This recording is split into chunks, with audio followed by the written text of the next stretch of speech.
சிறை release event வந்திருக்கிற அனைவருக்கும் என்னுடைய மதிய வணக்கம். சிறை படத்தும் நம்ம போன வாரம் படம் பார்த்தோம். படம் பார்க்கறதுக்கு முன்னாடி லலித்குமார் சாருக்கு நான் ஃபோன் பண்ணேன். சார் இது மாதிரி நீங்கள் படம் பண்ணிக்கலாமே, அதை பார்க்கணும். வேற ஒரு நண்பர் சொன்னாருக்கு வந்து இந்த படம் பாருங்கள் சார், ரொம்ப முக்கியமாக நீங்கள் பார்க்க வேண்டிய படம்.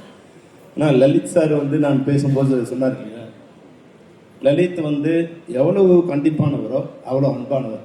முதல்ல எனக்கு அவர் யாருன்னு எனக்கு தெரியாது. கொரோனா வந்து இண்டஸ்ட்ரி எஃபெக்ட் ஆகிட்டு ஒரு 5 நாள் டோட்டல் இண்டஸ்ட்ரி க்ளோஸ் ஆகிட்டு யாருமே எங்கேயுமே மூவ் பண்ண முடியாத ஸ்டேஜில் வந்து நான் அப்போ தான் ஃபிஃப்த் பிரசிடெண்ட்டாக வந்து ஒரு வருஷம் ஆச்சு. என்ன பண்ணுறதே தெரியல எல்லாரோட. ஏன்னா எங்களோட டெய்லி வேஜஸ் வந்து டெய்லி ஒர்க் பண்ணலாம், அவங்களுக்கு மறுநாள் சமைக்கிற சாப்பாடு இருக்காது மாதிரி தான் இன்றைக்கி இந்த தமிழ் சினிமாவில் ஏறக்குறைய 70,000 தொழிலாளர்கள் அப்படி தான் இருக்காங்க.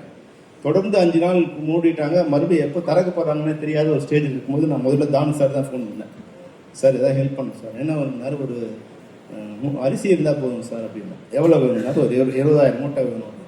நான் ஒரு 1000 மூட்டை அனுப்பிச்சிடுறேன், நீ அடுத்த ஒருத்தருக்கு ஃபோன் பண்ணு, அவருக்கு ஹெல்ப் பண்ணுவார். அப்புறம் லலித் சார் ஃபோன் பண்ணேன், சார் இது மாதிரி கொஞ்சம் ஹெல்ப் பண்ணணும். உடனே மறுநாள் வந்தார், நேராக ஒரு 10 லட்ச ரூபாய்க்கு வந்து செக் கொடுத்தாரு. உண்மையிலேயே தமிழ் திரை தயாரிப்பாளர்கள் அன்றைக்கி 10 லட்சம் எங்களை பெரிய விஷயம். எங்களை தேடி வந்து நாங்கள் போகாமல் அவரே வந்து செக் கொடுத்தாரு. அப்போ அவர் எனக்கு பெரிய பழக்கம் இல்லை, படம் மாஸ்டர்னு படம் எடுத்துட்டு இருந்தார். அதனால மாஸ்டர்னே நான் கூப்பிட ஆரம்பிச்சிட்டேன். அவர் பேர் என்னெல்லாம் எனக்கு சரியா ஞாபகம் இல்லை. லலிதா மாஸ்டர்னு தெரியும், மாஸ்டர்னே கூப்பிட ஆரம்பிச்சிட்டேன். அதுலேருந்து இன்னைக்கு வரைக்கும் நிறைய தடவை எனக்கு ஃபோன் பண்ணியிருக்காரு. இப்போ சொன்னால் அருண் சொன்னார் இல்லைங்களா, சின்ன சின்ன விஷயத்துக்கு தயாரிப்பாளர்கள் வந்து கற்றுக்க வேண்டிய விஷயத்த வந்து அது நிறைய வச்சிருக்காரு லலித். என்னன்னா ஜூனியர் ஆர்டிஸ்ட் பேமெண்ட் ஒன்று இருக்கும். சார் என்ன சார் இது இவ்வளோ போட்டுருக்கீங்க, இவ்வளோ அதிகமாக இருக்குது சார், 1.5 கால் ஷீட் போட்டாங்க சார். நான் நினைப்பேன், இல்லையா மாஸ்டர் படம் எடுக்கிறவங்க இதெல்லாம் உட்காந்து பண்ணிட்டு இருக்காங்க. அதனால தான் தொடர்ந்து வந்து படம் எடுக்கிறதுக்கு காரணமே வந்து தயாரிப்பாளர்கள் வந்து சின்ன சின்ன திருதுளிக்கு தான் பெருவில் இருக்கும். அப்போது அந்த சின்ன ஸ்மால் ட்ராப்ஸ் தான் மேக்ஸ் எ ஓஷன்.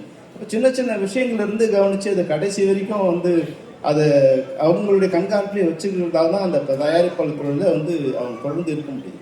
ஏன்னா இன்னைக்கு இண்டஸ்ட்ரி வந்து உண்மையாகவே நல்லா இருக்கு, ஆனால் தயாரிப்பாளருக்கு நல்லா இல்லை. சுப்பிரமணிய சார் நல்லா இருக்காரு கேட்டால் நான் ரொம்ப சந்தோஷமா இருக்கேங்கிறாரு. ஆனால் அவர் படம் எடுத்து கொடுக்குற தயாரிப்பாளர் நல்லா இருக்காரு. அப்போ என்னன்னா அது வந்து ஸ்ட்ரீம் லைன் ஆகலை. அப்போ லலித் சார் மாதிரி இருக்கவங்க வந்து அதை கரெக்டாக ஒழுங்கு பண்ணிட்டாங்கன்னா நிச்சயமா இன்னைக்கு வந்து அன்னைக்கு வந்து 10 லட்சம் பேர் படம் பார்க்குறாங்கன்னா இன்னைக்கு 10 கோடி பேர் படம் பார்க்குறாங்க. இன்னைக்கு தமிழ் படங்களை தமிழர்கள் மட்டும் பார்க்கறது இல்லை, உலகம் முழுக்க இருக்கிற அனைத்து மனிதர்களும் பார்க்குறாங்க, மொழி தெரியாதவங்களாம் பார்க்குறாங்க. அப்போ எல்லாருக்கும் தெரிஞ்ச மாதிரியான படங்கள் இன்னைக்கு வந்து உலகம் முழுக்க போய் சேரும்போது அதனுடைய வருமானம் பல மடங்கு அதிகரிச்சிருச்சு. ஆனால் தயாரிப்பாளருக்கு தான் வந்து சேரல. அதுக்கு வந்து ஒரு ஸ்ட்ரீம் லைன் சரியா பண்ணாங்கன்னா வந்து நிச்சயமா லலித் சார் மாதிரி எல்லாருமே